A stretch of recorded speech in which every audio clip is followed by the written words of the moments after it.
दोस्तों, मैं मुदस्सिर अहमद इनकलाब टीवी के लिए खुसूसी पेशकश शमशीर बेनाया में आप तमाम का इस्तकबाल करता हूँ।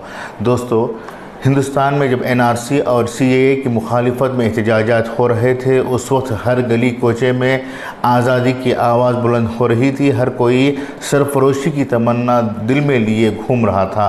हर किसी की ज़बान पर आज़ादी के नारे बुलंद हो रहे थे। ख़ास तौर से मुसलमानों का बहुत बड़ा तबक़ा एनआरसी और सीएए की मुखालिफत में सड़कों पर उतरा हुआ था। इसी दौरान जब लॉकडाउन शुरू हुआ तो हुकूमत ने एनआरसी और सीएए के मामले को ठंडा कर दिया, एक तरफ रख दिया कि फ़िलहाल इस मामले में किसी भी तरह की पेशरफ्त नहीं होगी। जो कोरोना की वबा है उसे काबू में लाने के लिए हुकूमत पूरी तवज्जो देगी। इस बात को ज़ाहिर करते हुए हुकूमत ने एनआरसी और सीएए की मंजूरी के मरहले को कुछ वक्त के लिए ताअत्तुल में डाल रखा है, लेकिन इस जहद में, इस प्रोटेस्ट में, इस पूरी मुखालिफत में जो लोग हुकूमत के ख़िलाफ़ थे, उन लोगों को हुकूमत चुन चुन कर निशाना बना रही है। ख़ास तौर से दिल्ली, उत्तर प्रदेश और बिहार जैसी रियासतों के जो नौजवान थे, जो लोग थे, उन्हें निशाना बनाया जा रहा है और उन्हें बाकायदा एनएसए और दूसरे जो यूएपीए जैसे एक्ट हैं उसके मुताबिक उन्हें जेलों में ठोसा जा रहा है। इन्हीं में से डॉक्टर कफ़ील भी हैं। डॉक्टर कफ़ील एक पीडियाट्रिक डॉक्टर हैं और वो अपनी खिदमात की वजह से रियासत भर में, उत्तर प्रदेश में बहुत ही मशहूर थे। लेकिन अफसोसनाक बात यह है कि इस वक्त डॉक्टर कफ़ील जेल में बंद हैं।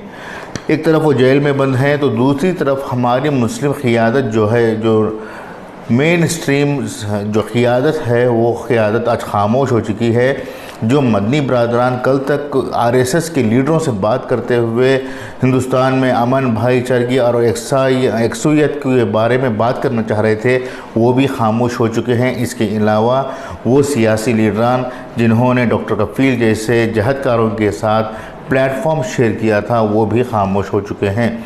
इनकी एक तरह की खामोशी जो है, ये तमाम जहदकारों के लिए बहुत ही दर्दनाक, एक अज़ियतनाक बात होगी, क्योंकि इनके जो हौसले हैं वो पस्त हो जाएंगे।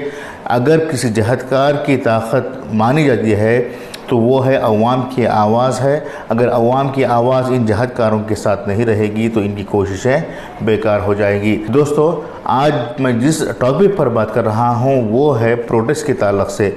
जैसे ही सफूरा ज़रगर, डॉक्टर कफ़ील जैसे जहदकार जेलों में चले गए तो वहाँ पर हमारी जो तंजीमें हैं और इसके जो लीडर्स हैं, वो लीडर्स सड़कों पर उतरकर एहतजाज करने, कम से कम 2 अफराद, 3 अफराद या 4 अफराद को लेकर एहतजाज करने के बजाय वेबसाइट पर स्ट्राइक करने की बात कर रहे हैं, जूम ऐप्स पर प्रोटेस्ट करने की बात कर रहे हैं, ट्विटर पर मुहिम चलाने की बात कर रहे हैं, फेसबुक पर मुहिम चलाने की बात कर रहे हैं। गौर कीजिए, जो हुकूमत सड़कों पर उतरने वाली अवाम की आवाज़ नहीं सुन रही है, क्या वो हमारे दरमियान ताल्लुक़ात कम्युनिकेट करने वाले अकाउंट्स में या फिर फ़ोन नंबर्स के ज़रिए से उठाई जाने वाली आवाज़ को सुन पाएगी? जूम पर जो स्ट्राइक करने की बात की जा रही है, सोचिए कि वहाँ पर 10, 20, 50, 100 लोग मिलकर वहाँ पर अगर कुछ डिस्कशन करते हैं, कुछ एहतजाज के ताल्लुक़ से बात करते हैं, तो क्या वो आवाज़ हुकूमत तक पहुँचेगी? ये तमाम चीज़ें सोचने वाली बात है। असल में पहले से ही हिंदुस्तान के मुसलमान जो हैं एक तरह से कमज़ोर हैं, बुज़दिल होते जा रहे हैं।